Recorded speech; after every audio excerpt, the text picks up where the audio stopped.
రాష్ట్ర వ్యాప్తంగా రేపు మున్సిపల్ ఎన్నికలు జరగనున్నాయి. ఉదయం 7 గంటల నుంచే పోలింగ్ ప్రారంభం కానుంది. ఈ నెల 13న ఓట్ల లెక్కింపు చేయనున్నారు. రాష్ట్ర వ్యాప్తంగా 8,000 పోలింగ్ కేంద్రాలు ఏర్పాటు చేశారు. పటిష్ట భద్రతా చర్యలు తీసుకుంటున్నారు. సైలెంట్ పీరియడ్ పై ఫోకస్ చేసింది రాష్ట్ర ఎన్నికల సంఘం. ప్రలోభాలకు గురి చేస్తే కఠిన చర్యలు తప్పవని హెచ్చరించింది.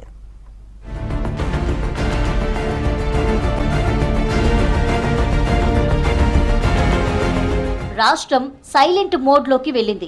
6 రోజులుగా డప్పులు మైకుల మోతతో దద్దరిల్లిన పట్టణాలు ఇప్పుడు సైలెంట్ మోడ్లోకి మారిపోయాయి. రేపు రాష్ట్రంలోని మున్సిపాలిటీలు, కార్పొరేషన్లకు ఎన్నికలు జరగనున్నాయి.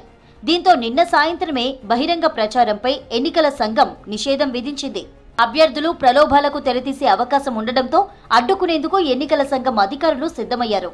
మనీ, మందు, ఇతర కానుకలతో ఓటర్లను ప్రభావితం చేయకుండా సోమవారం రాత్రి నుంచి మున్సిపాలిటీలపై నిఘా పెట్టారు. మరోవైపు పోలింగ్ కోసం ఆఫీసర్లు అన్ని ఏర్పాట్లు పూర్తి చేశారు.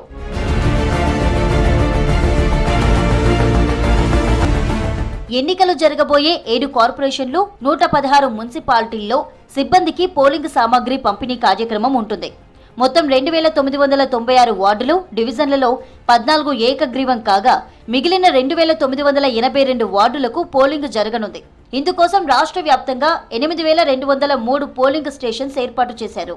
31,428 ఇతర పోలింగ్ సిబ్బందిని నియమించగా వీరంతా డిస్ట్రిబ్యూషన్ కేంద్రాల్లో పోలింగ్ సామాగ్రి తీసుకొని నేటి సాయంత్రం అన్ని పోలింగ్ స్టేషన్లకు చేరుకుంటారు.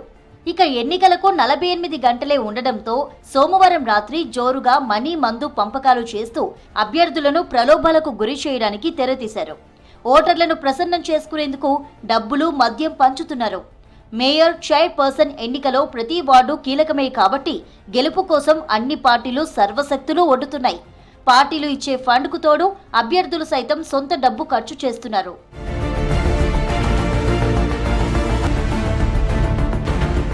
కార్పొరేషన్, మున్సిపాలిటీల్లో జోరుగా నగదు, మద్యం పంపిణీ జరుగుతోంది. కార్పొరేషన్లో ఒక్కో ఓటుకు 2,000 నుంచి 3,000 వరకు పంచుతున్నారు అభ్యర్థులు. మున్సిపాలిటీల్లో 1,000 నుంచి 2,000 దాకా పంచుతున్నట్లు తెలుస్తోంది. కొన్ని చోట్ల కుల సంఘాలకు 5 లక్షల నుంచి 10 లక్షల దాకా ఇస్తున్నారని వార్తలు వస్తున్నాయి. ఇక జనరల్ స్థానాల్లో నెక్ టు నెక్ ఉన్న చోట్ల, రియల్ ఎస్టేట్ భూమ్, ఇండస్ట్రీస్ ఎక్కువగా ఉన్న కార్పొరేషన్లు, మున్సిపాలిటీల్లో ఒక్కో ఓటుకు 5,000 దాకా పంచుతున్నట్టు చెప్తున్నారు. మరోవైపు ఉపాధి కోసం హైదరాబాద్ సిటీకి వలస వచ్చిన కుటుంబాలకు అభ్యర్థులు ఫోన్లు చేసి రప్పించుకుంటున్నారు. ఇందుకోసం రానుపోను ప్రయాణ ఖర్చులతో పాటు 1,000, 2,000 నుంచి 3,000 దాకా ఇస్తున్నారు. తమ బంధువుల ద్వారా ముందే యూపీఐ ట్రాన్సాక్షన్స్ చేయించి రప్పించుకుంటున్నారు.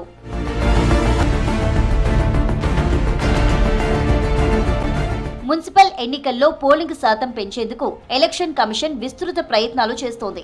ఇటీవల జరిగిన గ్రామ పంచాయతీ ఎన్నికల్లో 75% పైగానే పోలింగ్ జరిగింది. కొన్ని గ్రామాల్లో 80 నుంచి 90% వరకు ఓట్లేశారు. కాగా 2020 జనవరిలో రాష్ట్ర వ్యాప్తంగా 120 మున్సిపాలిటీలు, 10 కార్పొరేషన్లకు జరిగిన ఎన్నికల్లో 70.26% పోలింగ్ నమోదైంది. పంచాయతీ ఎన్నికలను స్ఫూర్తిగా తీసుకుని మున్సిపల్ ఎన్నికల్లోనూ పోలింగ్ శాతం పెంచాలని ఎలక్షన్ కమిషన్ కసరత్తు చేస్తుంది.